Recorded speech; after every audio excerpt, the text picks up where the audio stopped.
Hi everyone, my name is Frederick Key, and I'll be presenting the Chapter 20, Policy Development and Policy Advocacy. So first, let's define what is policy and what is policy advocacy. So, at its core, politics and governing are meant to be competitions of idea. So it can include how should the country be run, how should finances be managed, how should the economy be developed, what should priorities be? What should relations with other countries be managed? And what should the state of healthcare be?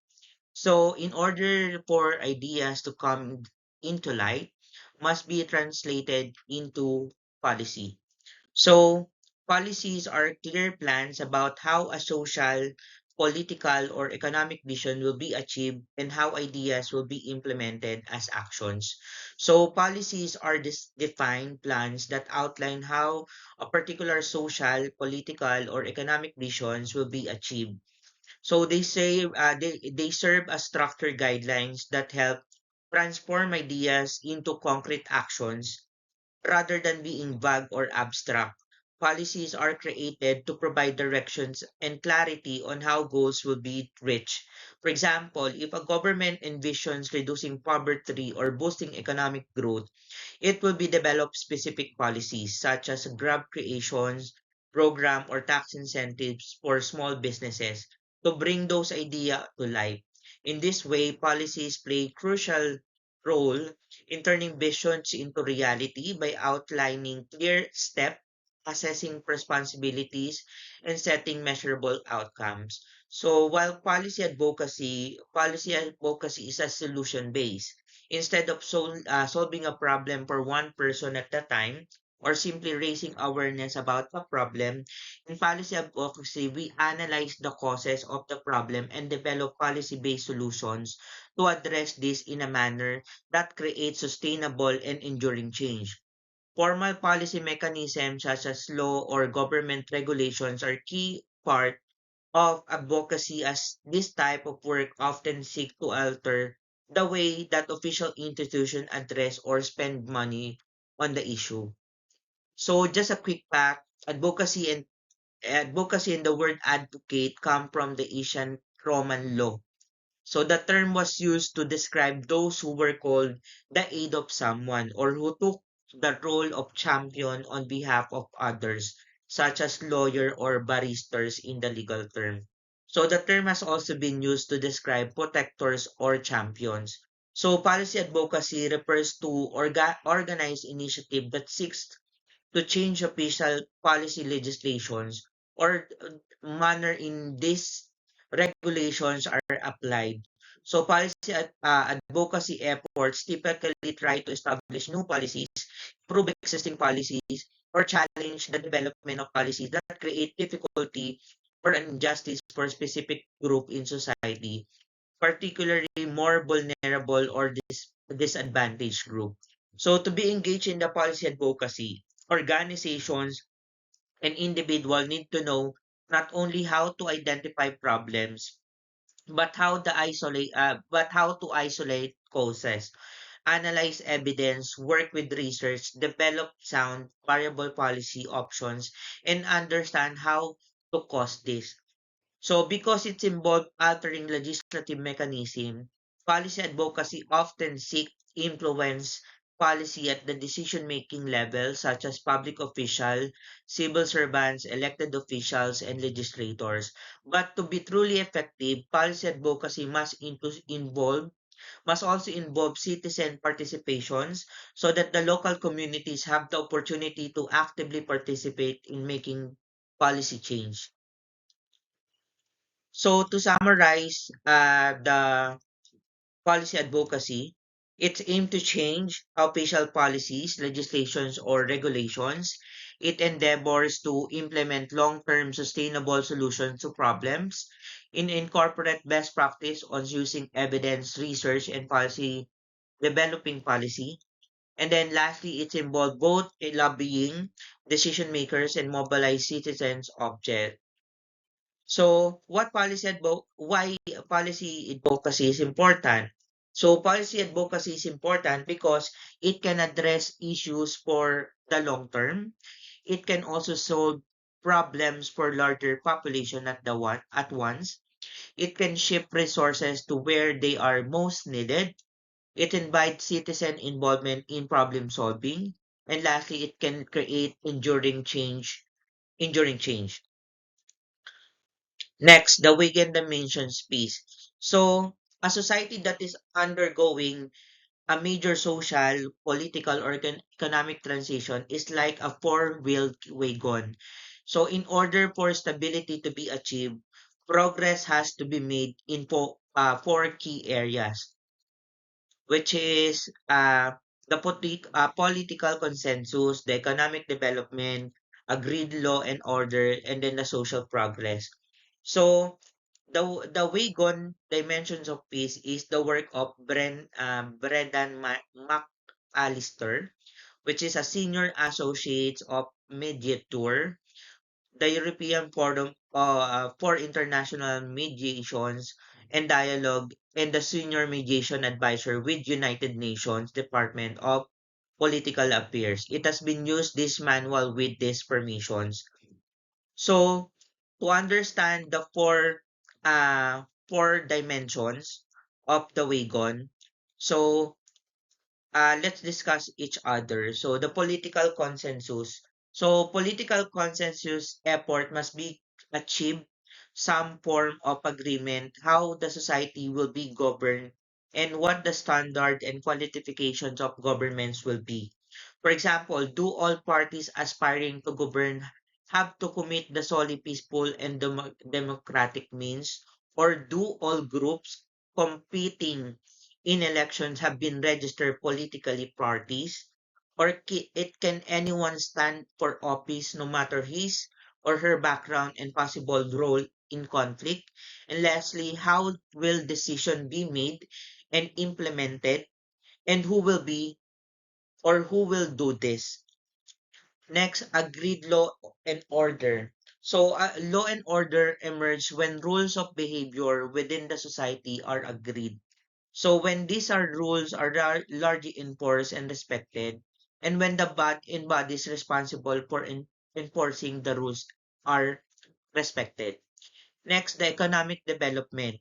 So economic development refers to investment that supports society's economic growth and bring job and income to its populations. So this can be include the constructions of roads, bridges, bridges, and other infrastructure projects, expanding access to the internet and increasing internet speed, improving sewerage and access to clean water sanitations, upgrading some structures for delivering reliable electricity and other power resources, building schools and other community facilities, and a lot more. And then lastly, the social progress. So social progress has to do with the capacity of a society to meet the basic human needs for its citizens.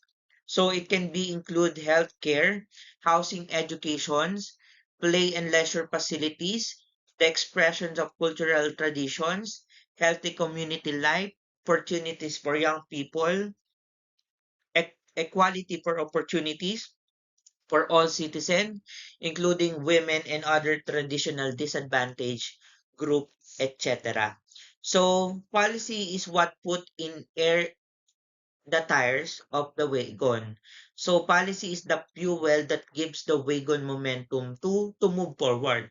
So without policy, these four key areas remain vague without agreement and without progress, like a busted wagon that can move.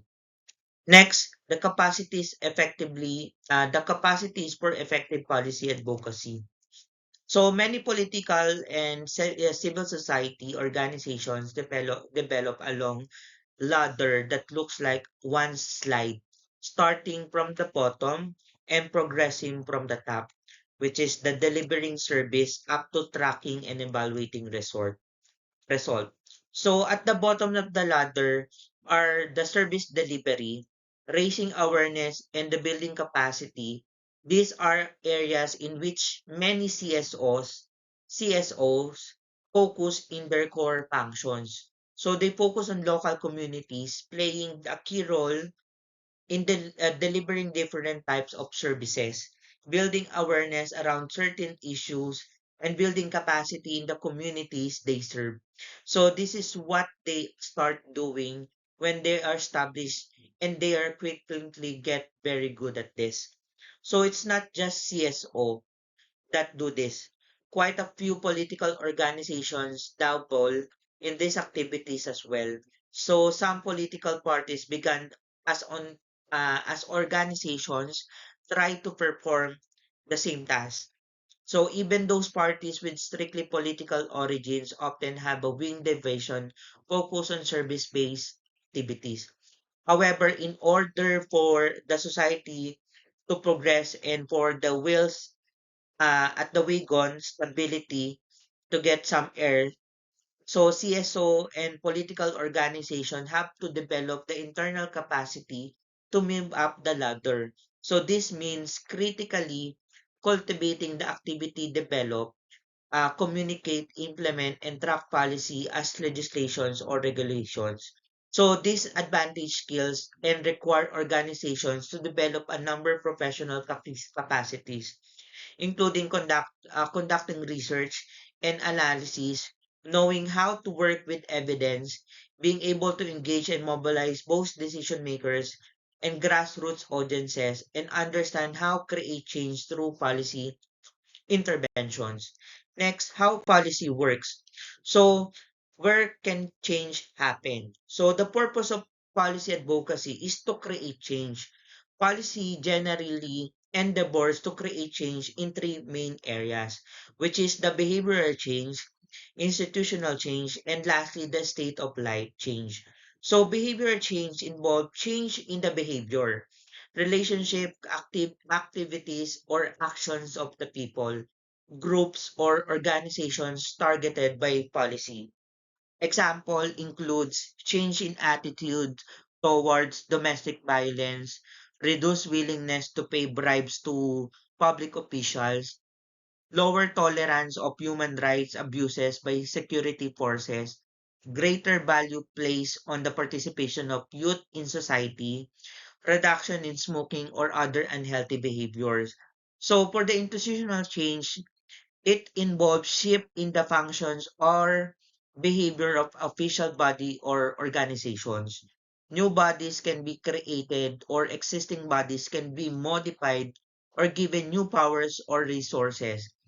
Example may include passing a new law mandating pre-universal primary educations to be implemented by the Ministry of Education, creating an independent oversight body to monitor the delivery pricing of public utilities, establishing a competitive and transparent system for manner in which government or of contracts are awarded, which is overseen by the public ombudsman. Next, the state of life change. So this involves changes in the quality of people daily lives and the way they live those lives. So example may include cleaner water and effective sewages and sanitations, good roads and reliable transportation system, reduction of in crime or political stability resulting in safer street, and lastly, access to quality education and healthcare. So policy proposal can be frequently do seek influence all three of these areas. The important starting point for activists is to understand the difference between the policies and activists. So these two things are easily confused as they can be either interlinked, but they are never be the same. Consider the sample on your screen, the policy proposal versus activities. On to the next slide for the stages of policy development. So all policy advocacy start with the actual development and or adoptions of policy-based solutions to problem or issue. So this means that policy advocates either have to work to create a new policy response to situations or identify the policies that currently available and choose from among these. So there are several ways to approach this, but most efforts will incorporate the elements of the policy develop cycle uh, outlined on the next discussions. No, each of these themes represent the important of element of success policy development. In practice, they don't always occur neat, distinct phases. They frequently overlap, and the length of time spent on each area will depend on the number of factors, including political environment and complexity of the issue being addressed. For example, research and analysis may be part of identifying issue or problem, discovering the possible solutions and defining objective. Implementation may occur well after efforts to map the decision-making process and build a communication and outreach strategy have taken place. Additionally, the order which these steps are taken may be affected by the particular issue or available resources. Some policy effort, for example, may require extensive time spent on research to come up with a clear policy-based solutions. So while for the others, there is already substantial research with this to work and a potential policy response may be more readily identifiable.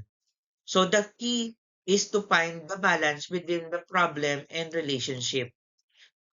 Effective policy takes time to clearly identify the fundamental cause and problem or issue and gather the solid research and evidence on which base viable solutions. So policy development, therefore, is not just about identifying problem. It's much more about coming up with the solid solutions to address this problem and deliver outcome for this citizens and society as a whole. So policy advocates do not just raise the alarm about the problem. They come equipped with the answer as well. Now, next to the best practice for issue verifications or issue verification research techniques. So, when we first start to look the problem that may require advocacy response, we often make assumptions about they are, what they are, and how they experience affected populations. However, to ensure that the policy solutions we propose is accurate, we have to move beyond assumptions and verify the issue further through research. So essentially, we have to prove that if it's the problem and clarify the form which it is exists. So there are many tools and techniques that can be employed to verify and clarify the problem and issue. So to select the right assessment techniques for your policy advocacy, consider the type of information you need to collect, the dynamic around the issue, and how it tends to affect people, the resources you are able to commit to this, and local social cultural arrangement and whether society, safety or security are factor. So one of the best these are the example methods for problem verifications, which includes community leader interviews, focus group, surveys, community meeting, time is 80%. Map daily activity schedule, neighborhood canvas, community asset mapping, inventories, community cafes. So another example or best practices for issue verification is the framework verification issue. No. So another options measuring impact of a particular problem or issue within the context of policy advocacy is to see where the issue falls with assessment framework like the given sample on your screen. Even with a framework like this, you will need to use some form evidence based or research to verify your answer. So you need to write down your score you gave for each questions So again, it can be answerable from 1 to 5. 1 is being the low, 3 medium, and then up to high. So higher score suggests stronger campaign. So if your total score is less 18, you may need to consider or reconsider the issue you have chosen or how you are defining it. Framework for problem analysis. So when identifying an issue advocacy, it is important to ensure what you identify that causes of a problem and not simply its symptoms. So social and economic problems are often complex and frequently have more than one cause. So as a result, the symptoms of the effect of the problem can be sometimes appear to be causes. So dissecting a problem through analysis help to ensure that root cause are identified and isolated, which also means that proposed solutions are more likely to be both relevant and effective. So one method is for doing this tree analysis. So these structures map out the autonomy of the cause and effect around the particular issue or problem and allow larger problems to be broken down into management and definable pieces. So the problem tree helps untangle varied perspective and isolate root causes. So this is a simple tool that easily accessible. So to clearly understand the tree uh, to easily understand the problem tree analysis, so let's define the effect, problem, and the causes.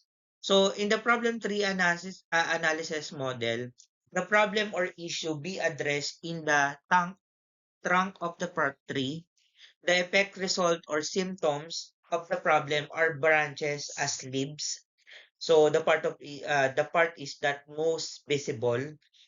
And lastly, the cause of or resources of the problem are the roots, the part that is most difficult to see or most deeply embedded. So to conduct a problem tree analysis, starts from the trunk of the tree, move down and up. So write down the problem or issue to be analyzed. You are currently understand it. Write down what you considered the causes or resources of the focal problem to be, and then you need to write down the consequence, effect, or outcomes. So once you are sure that you have the accurate analysis of the problem, it's time for you to isolate the causes you are going to address in your policy response. So policy is meant to address the causes of the problem. So most problems are so complex. So it's not possible to address all of their causes in a single policy advocacy campaign. So therefore, it is important to identify which specific causes your policy is going to tackle. Next, creating policy goals and vision statement. So now that you have clarified the problem or issue that you want to address and isolated the causes your policy will target, there is no one more step you must take. There is one more step you must take before you can actually begin to construct a policy proposal. So you need to define your visions. So if you know what the problem is and what the causes of the problem are, what will be actually what it will actually looking when like this are addressed. You need to think what is your visions for what life looks like for your society once your policy is successful implemented. So the problem you have identified is something you are trying to move away from. But before you can make it a move, you need to know where are you moving forward towards this is your visions. So there are few techniques that can be helpful defining these visions. So one simply is drawing a picture of what life will be like once issue is addressed. So visual image can be a useful source of inspirations when trying to construct a response to a problem. However, at some point, you are going to have offer more detail than what can be included in a single image. And two methods outlined below offer a system to help to do this. Defining goals and objectives. So likely any goals plan, putting together a strong policy advocacy campaign, start with thinking through what is what it is you want or need to achieve. So this is the policy advocacy effort goal. It's overall aim. Without this, it's likely to be accomplished. So goal is the policy advocacy campaign generally has one goal, tied the problem or issue seek address. So the goal is the broader vision of the change the campaign is trying to achieve. Its overall aim or purpose for long term. It is written using the general knowledge. Advocacy campaign goal often refers to the benefit that will offer to those affected by the issue. So to figure out your policy advocacy goal, ask yourself how we will know if the policy has been successful, what it will look like if the newspaper were to write headline on the success of the policy. What would it say? What are those people affected by the issue expecting to see? So here are the example policy advocacy campaign goals focused to different issues. It reduce childhood malnutrition to improve children health, improve access to reliable quality sanitation so that local residents experience higher quality of life and lower level of illness. And lastly, build a capacity and legitimacy of the judiciary so that vital women rights regulations are implemented, protected uh, through court. So once the goal is defined, objective can be set. So objective are the incremental and achievable steps that will be taken in order to reach goal. So in policy advocacy, objective often describe the change in funding, institutions, behavior, or practice that will be necessary in order to achieve campaign's goal. So to define objectives, ask yourself what precondition must met in order for goal to be reached. So policy advocacy campaigns can have more than one objective to reach goal. Um, just to give you an example for policy advocacy campaign objectives, which are connected to the goals listed I mentioned earlier. So in the next 18 months, the education, social welfare, our agriculture ministries implement a childhood nutrition program through preschool and primary schools based on the best practice. Increase funding for sanitation provision in 5 poorest districts by 50% within 18 months. And then repeal the city ordinance that prevents the water utility from connecting household in slum areas. So it's service within the next 2 years. So objective should be fit the SMART criteria. So what's SMART? Which is specific, measurable, achievable, realistic, and then the time bound. So vision statement. So another options to help this shape your effort is to construct a vision statement. So a vision statement is a description of what society will be in the future once your policy proposal has been successfully implemented.